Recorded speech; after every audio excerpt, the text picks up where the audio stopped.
Finish training for the day? Time to fight post-workout fatigue with Core Power Protein Shakes. They're packed with 26 grams of high-quality protein to build muscle and electrolytes to help hydrate. The nutrition you need to help your body replenish, rebuild, and repair post-workout so you can power on to the next one. Champion your recovery with Core Power. Visit corepower.com to learn more. Thursday Night Football is on, and it's only on Prime Video. That's going to be caught. This week, the Minnesota Vikings head west to face the Los Angeles Chargers. They'll take that all day. Coverage begins at 7 p.m. Eastern with football's best party. TNF Tonight, presented by Verizon. Not a Prime member? Not a problem. Simply sign up for a 30-day free trial. It's the Vikings and the Chargers, Thursday at 7 p.m. Eastern, only on Prime Video. Restrictions apply. See Amazon.com/Amazon Prime for details. This episode is brought to you by Contentful. Marketers, you know that feeling when your creative clicks? When that social post sends engagement through the roof? When your outside-of-the-box campaign hits ROI positive? When a personalized homepage turns prospects into customers? It's utter marketing bliss. Contentful helps you create tailored omni-channel experiences without working overtime. No stress, no limits, only possibilities. Get the feels at Contentful.com. Welcome to Wrestling with Heart, a podcast looking at pro wrestlers giving back to their community. Join me, Stanley Carr, as I interview wrestling's hottest names who use their platforms as entertainers to raise awareness and do community service. Hello and welcome to another edition of Wrestling with Heart. This is the show where we talk with professional wrestlers about their lives in and outside of the ring, as well as doing acts of charity work, community service, volunteering, and spreading positivity. We're always about the positive vibes here on the show, and with me right now I've got a very special guest. He has worked for numerous promotions, including the WWE, WCW, All Japan, and so many others. Pleased to welcome Dangerous Dan Spivey. Welcome, Dan, to Wrestling with Heart. Thank you. Thanks for having me on.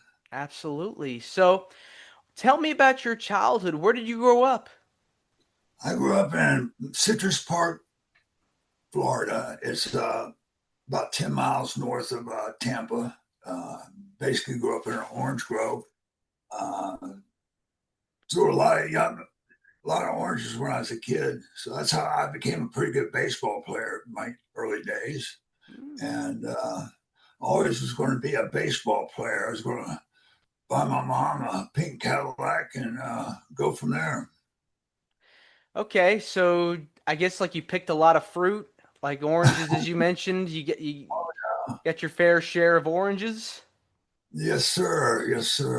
You know, there wasn't much to do. You'd see someone drive down the road, you knew who they were. They honk and wave and say hello. It was a small community, a lot of orange groves and a lot of cattle.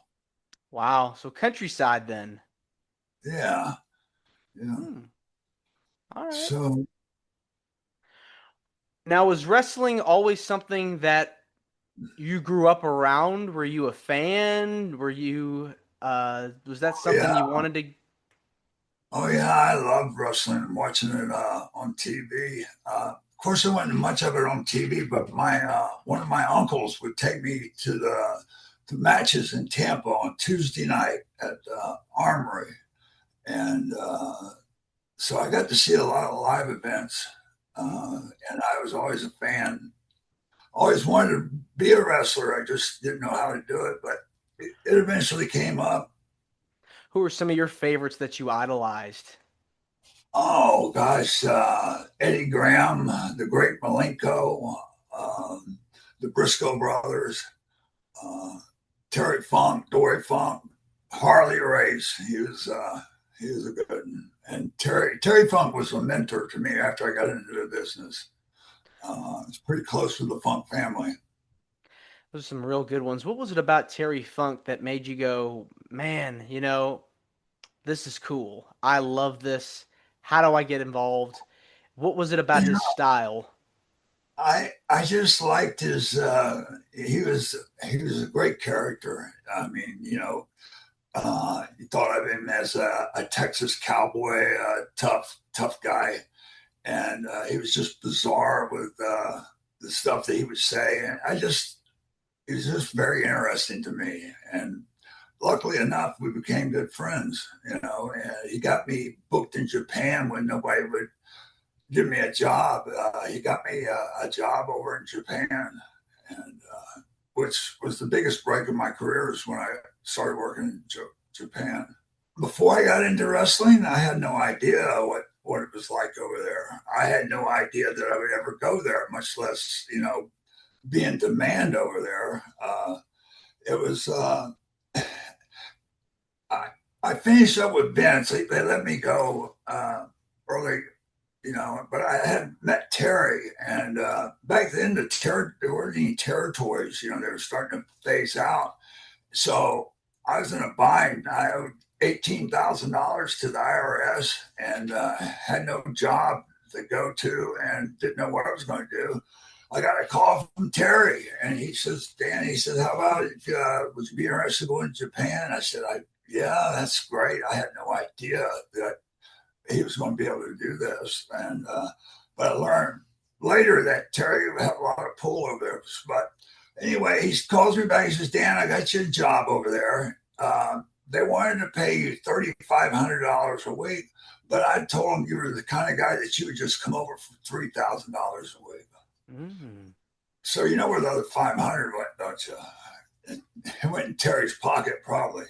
So anyway, but that was the biggest break in my career was getting over there in Japan. I had to thank Terry for that. What was it like learning how to wrestle at first, and any pieces of advice you got when you started out that you've applied to today after retiring from the ring? What happened was I met Dusty Rhodes in a country western bar, and we got to know each other. And he asked me if I ever thought about being a wrestler. And I said, sure, I've always wanted to. He said, well, come down and talk to me. So I went down and I talked to him, and he introduced me to Scott Hall. And he says, I want to put you guys together and so you guys can work against the Road Warriors, because you guys are big and, I think it would be a good team. So anyway, we were with Dusty in Florida. He took the booking job in North Carolina for the Crockett's. So me and Scott went to Charlotte, and when we got there, they didn't even have a ring for us to work out in. And basically what me and Scott ended up doing was helping the Crockett's, Jim Crockett promotion. They had a minor league baseball team, and we worked down there at the ballpark for nothing. And the only time we ever got to train was on Tuesdays. They did syndicated TV. So we would go down there early before the marks and everybody came in and worked out, but that wasn't very often either.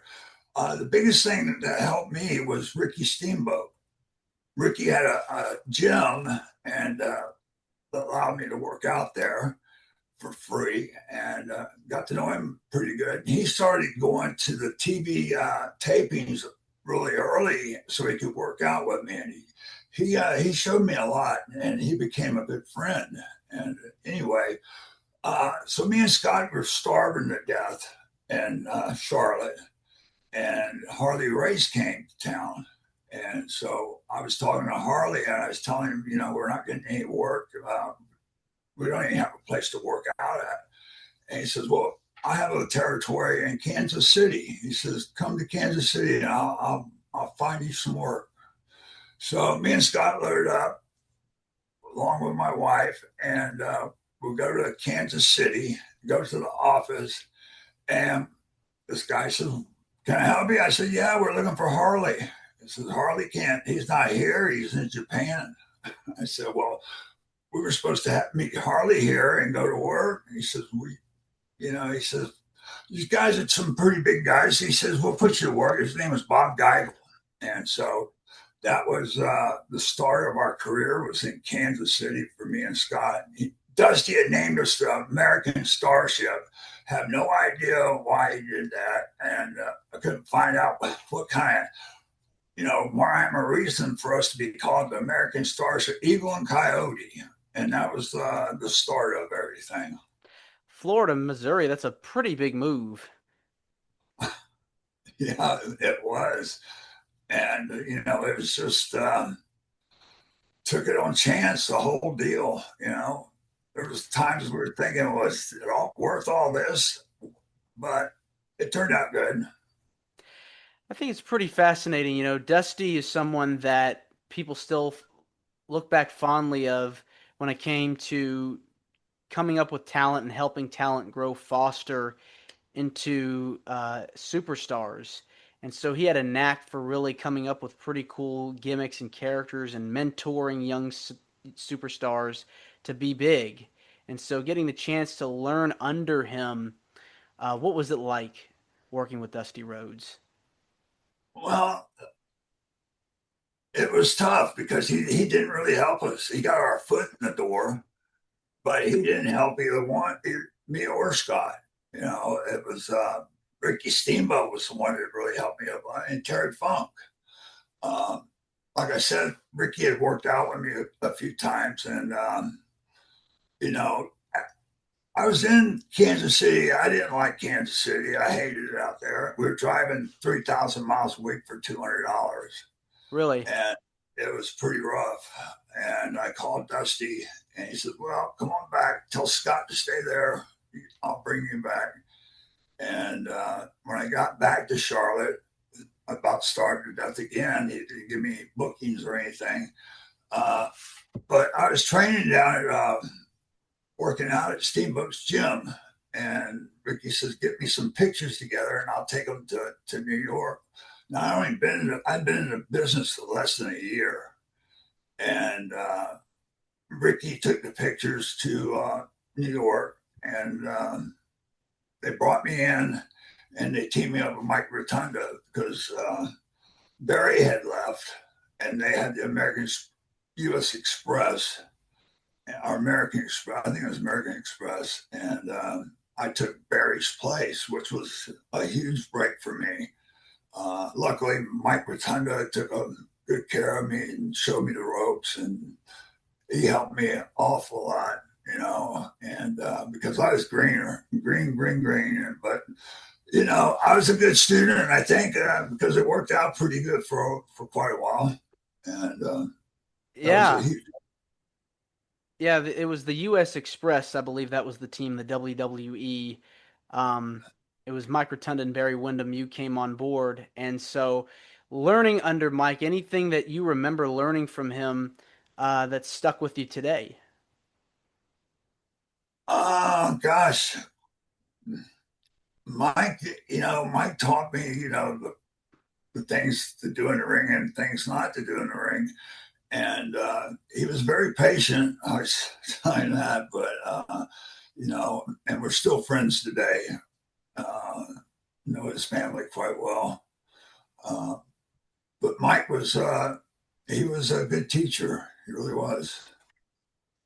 And Ricky Steamboat definitely seemed like somebody that really helped guide you along through those early years before you went to the WWE. What was it like learning from Ricky in those early years? It's hard. I don't. Tough question, but he just taught me, to listen to the crowd and be your character. It was good because me, him, and Rotunda, we used to travel together and we talked the business, and uh, went on a lot of road trips together. Mhm. Any funny stories? No, not really. I mean, we were, there wasn't really too much to really come up with about the stories. Um, I can't, I don't know.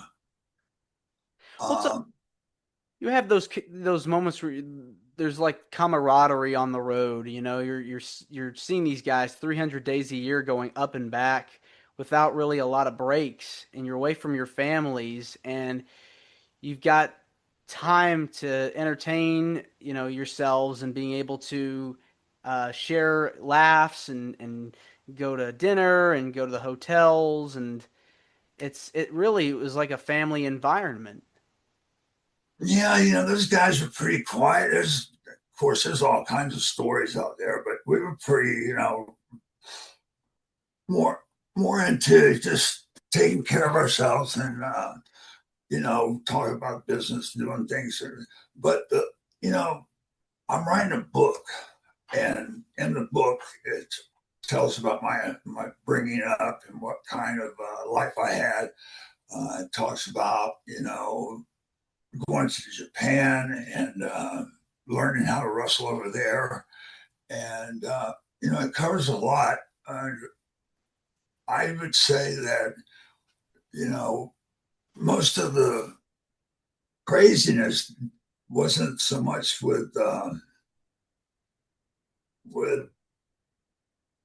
being on the road. It was just tough being away from the road because we were on trips that were over 30, 90 days with not coming home. I mean, it's a lot of laundry you got to do. You got to take it. It was really stressful. And we used to work twice on Saturdays and Sundays, Wow.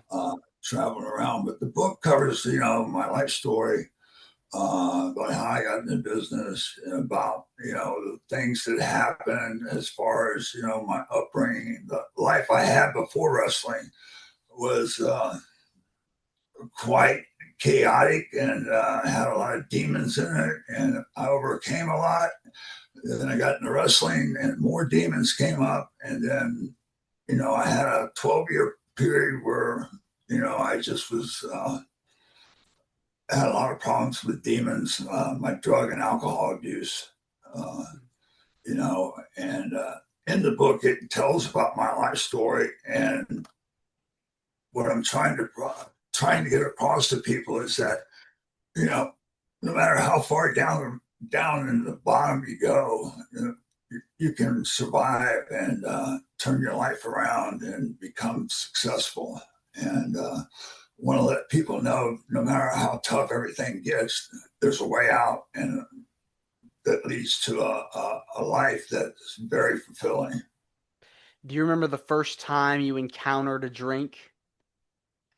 The first time, yeah, I sure do. It was called Morgan David 2020, Mad Dog 2020. It was tastes like grape juice. Hmm. And I was 13 years old, and we drank this stuff. It went down good, and I remember lying in bed and the room spinning. And so I was told that when a room starts spinning or something, I put one foot on the ground, and that's supposed to stop it. Well, that didn't work. So I got all down on all fours and laid down there for a while. And it didn't work either. I remember having to puke, and I didn't want to go to the bathroom because my parents were there. So I puked in my boot. And next morning, I'm washing my boot out and stuff. My mom's, "What are you doing to your boot?" I said, "Oh, I got some mud in them, just cleaning them up." So, yeah, that's the first time. Wow, that is so hard. Being able to encounter that and then really try to stay away from that. I'm sure like you have to really like discipline yourself just like with wrestling, with training to try to tell yourself this is not healthy for me. This is not where I want to be. Any moments where you had to really tell yourself I can't do this anymore? Was there a moment, was there a time, was there like a snap of a finger where you're like, I got to turn my life around. I got to stop this before this gets worse. And the start of it was back, let's see, the start of it was I was drinking and taking a lot of pills and pain pills. I had 6 hip replacements on one side, uh, had a knee replacement, had neck fusion. Uh, but that was just an excuse, for the pain. I could get, painkillers, and, from the doctors. No, it wasn't enough. I started getting stuff that you couldn't buy at a pharmacy. Um, they, I, I was trying to quit, and I was taking Xanaxes and drinking, and so I was just going to ran out of stuff, ran out. So I was on the weekend, so I was trying to hold out till Monday morning, and I could go to the doctors. Well, I didn't know that you could OD from taking Xanaxes and trying to detox from alcohol. And so I remember that I wait until Monday. I could go to the doctor and everything would be good. Well, sometime over the weekend, went to the bathroom, I remember, and all of a sudden my legs wouldn't move. And so I couldn't move them at all, and I just fell. Luckily, I fell close to my phone and called my brother up, and my brother came over and helped me up. He couldn't get me up. I was 260 pounds. And so he called 911. They came, picked me up in an ambulance and took me to the hospital. And nobody could figure out what was going on. And I didn't know to tell them that I was detoxing from alcohol and Xanax. And so anyway, they let me go after I was there a couple hours. I was able to walk. And so they gave me a prescription for Percocet and sent me home. And when I got home, I took two Percocets, and my brother left, and he comes back a day or two later, and I'm still in bed. The food that he had bought me to eat was still sitting there. The pills were on the table. Only 2 pills were missing out of it. And he comes in the bedroom. He says, "Daniel, what's on?" And I said, "I got a hole in my head." He said, "What do you mean you got a hole in your head?" And he pulled back the blankets, and my 45 was there, cocked and locked and loaded. And he called another ambulance. They came to pick me up. And I started hallucinating and going through seizures and stuff. They couldn't figure out what was going on with me. And I escaped. I was out in the parking lot, escaped from intensive care. And I was out there looking for cigarettes. I'm in a hospital gown with blood coming out of both arms where I ripped out the IVs. So they got me back in. I escaped again for the second time, running around. My hair was long, I had a beard, 260 pounds, guy running around half naked looking for cigarettes in the parking lot. So the next thing I remember, I wake up, tied down, and there's this group of men in a circle, and my good friend Scott McGee, who was also a wrestler, and they were laying hands on me, praying and stuff, because they thought I was gone. And anyway, I recovered from that. The way I recovered, it was a girlfriend of mine who was a nurse who showed up at the hospital. And she ended up telling them what had been taking, and she knew that Xanax would cause this kind of problem, and alcohol. And so when the doctors found out what was going on for real, I became to come back around. During that time, my brother was talking to New York, the WWE, and they had a program. They started a program. If you were ever under contract with WWE, that they would send you to rehab. So I'd already been to rehab a couple of times. They sent me, but this time they were really worried. My brothers, because they thought I had brain damage. So they figured I needed more help than just go to a rehab facility. So my brother was talking to Ann. Ann Gordon was in charge of the getting the guys in treatment. And so she didn't know if they would take care of me again because they already sent me a couple of times. And her boss was John Laurinaitis. And John Laurinaitis and I were tag team partners over in Japan, did several tours over there. And so John told her to take care of me. And Ann decided the best place for me to go was a pretty famous mental a hospital, and they handled, alcohol and drug cases, and they sent me out to Houston, a place called the Manager Clinic. And so I was there for a while, and something came over me while I was there. I realized that, I could fix all the wrongdoing I've been doing over 40 years of one drug to another, and so that was kind of where I changed my life. I decided I wanted to help other people and help other people get sobriety. The way, hopefully not as bad as I went through and everything, but to help them and let them know that there's a way out. And a way out is through continuous sobriety. Yeah, addictions can be very hard to break, and it takes a lot of discipline and self-control to overcome it. And for you, Dan, what was the one thing you learned during all this that has kept you going, like guarded, so that you have not gone down that same path that you went down on when you were younger? Some people don't.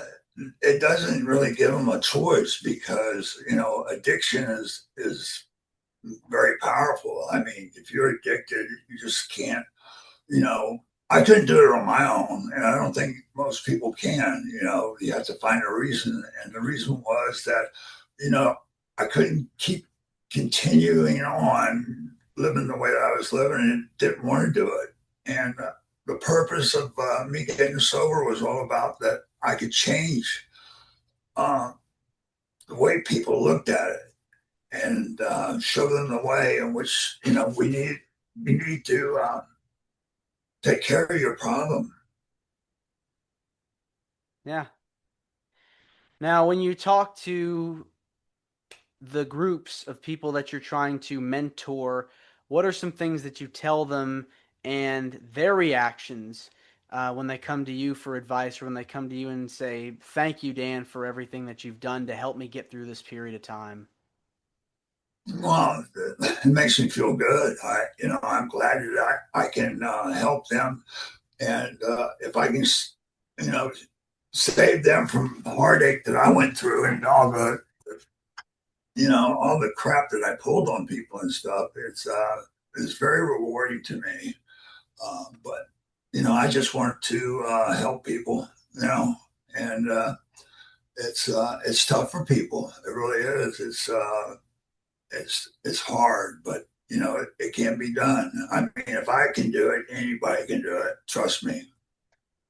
Just takes one person, takes one thing to get your mind off of it and get you thinking positively and get your brain start working and you feel healthy. Yeah, I have to admit it was fun at one time. It was. That's why I did it. It made me feel good. And, made me. It just was great.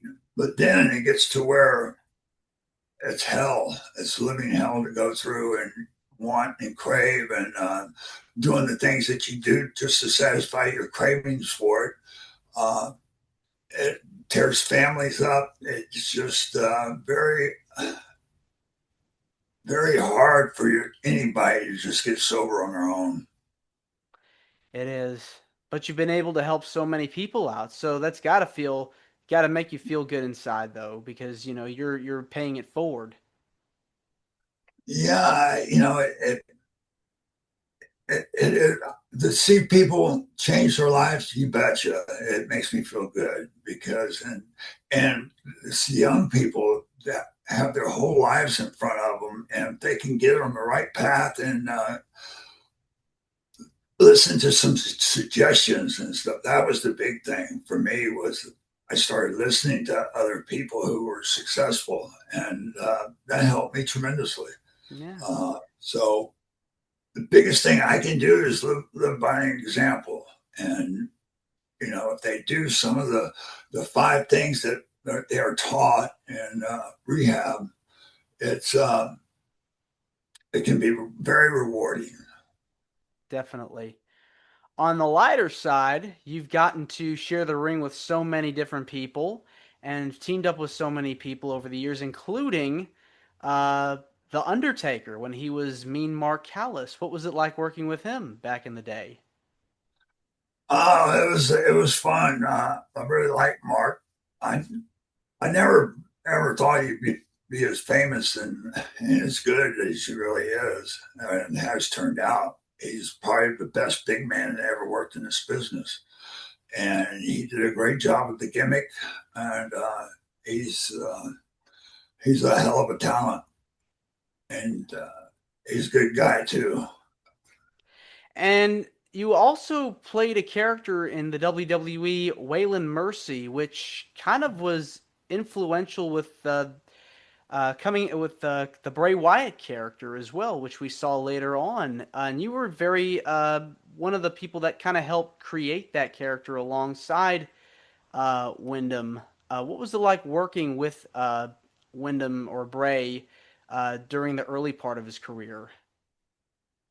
Well, he came to me when he was working at the performance center that the WWE had, and of course, me and his dad were good friends, and his dad helped me. And when Bray came to me, I was more than honored because of his dad and what his dad did for me. And we kicked some things around, and the guy did a great job with the character. And that character, Waylon Mercy, was it was really unanswered. Uh, well, I couldn't do the gimmick because it was a gimmick that I loved, and I hate that it's unfinished business for me as far as that's concerned. Because it was the first time I got to be other than Dan Spivey. I got Waylon Mercy. I got to be a character and live through that character, and it was an easy character for me to do. The vignettes that I did and everything, they were just off the cuff.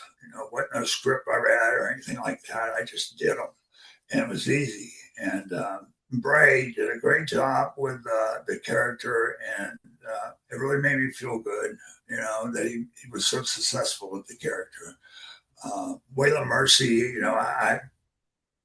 I haven't done many autograph signings and stuff and interviews. I haven't done, but I'm going to start doing them now, and I have started.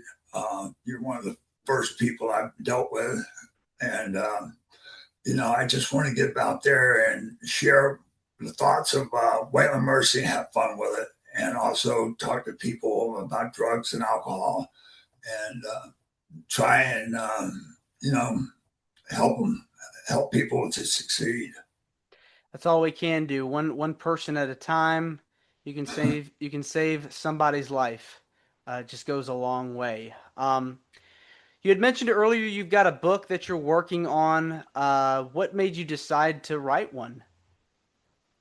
Well, I want to share everybody, my life story, where I came from, a very poor family that struggled, and uh, but sports had a lot to do with my upbringing. I mean, we kids didn't have much to do around there, so as long as we had a ball of some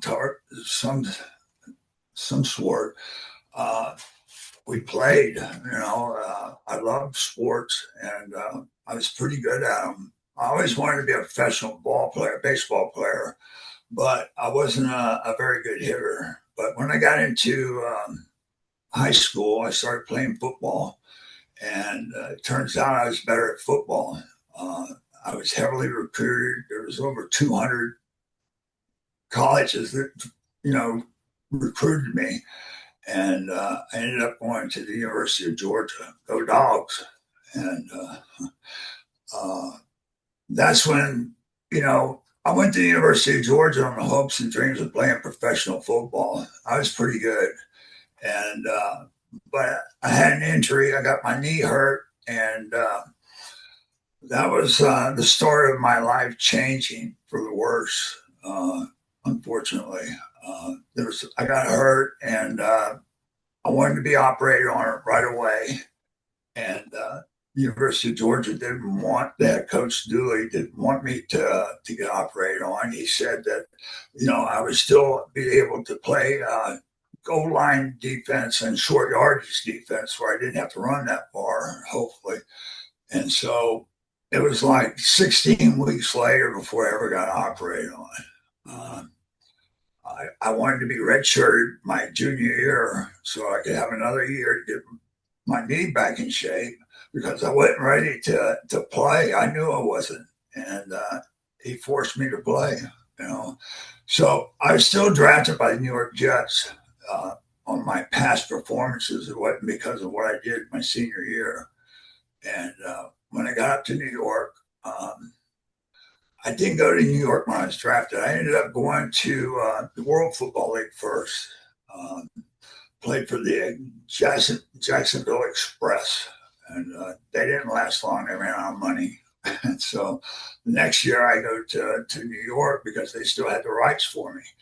So they had a world-famous orthopedic surgeon there. His name was Dr. Nicholas. He's the guy who took care of Joe Namath for years. I don't know if you remember Joe Namath, but he was pretty famous and well-known. And he says, Dan, how long do they wait before they operate on your knee? And I said, it was like 16 weeks. And they said, well, you should have been operated within 48 hours. He said, your knee's not good. And so I pretty well got screwed over by Georgia, and that pissed me off. And I was mad at the world because I got screwed, and taken advantage of. That's when I learned that college football or college sports is nothing more than about the money. And it was just unfortunate because my family didn't have any idea, how to treat the situation. And they trusted Coach Dooley and his staff. So. But you made a career, you were able to turn around everything and became a pro wrestler, and you're alive to tell the tale. And I'm so happy for you that you are not only, had so much success in the wrestling business, but you have been able to help others pay it forward outside the ring. And I think that's something to be, there's something to be said about that, commended for that, Dan, I want to say thanks so much again for coming on to Wrestling with Heart. It means a lot to me and to my listeners and viewers that are watching this on YouTube. Where can people find out more about you on social media? If you want to plug your book, let us know when it will be out, and we'll be happy to bring you back on. Well, Facebook, they can follow me at the real WaylandMercy.com. Shopify, WaylandMercy.com, shirts, autographs, and stuff. The book, I'll get back with you and let you know when the book's out. All right. And thank you so much for having me on. I'm a little rusty at doing these things. I'm sure I stemmed the stall up, but I apologize. I'll get better. Yeah, no worries. We'll bring you back on. We'll do a part 2. Okay, man. All right. Thanks again. Take care. Thank you. Bye-bye. Bye-bye. This is Wrestling with Heart. I hope you found this podcast to be informative and entertaining. If you did, please hit the subscribe button and look out for the next edition.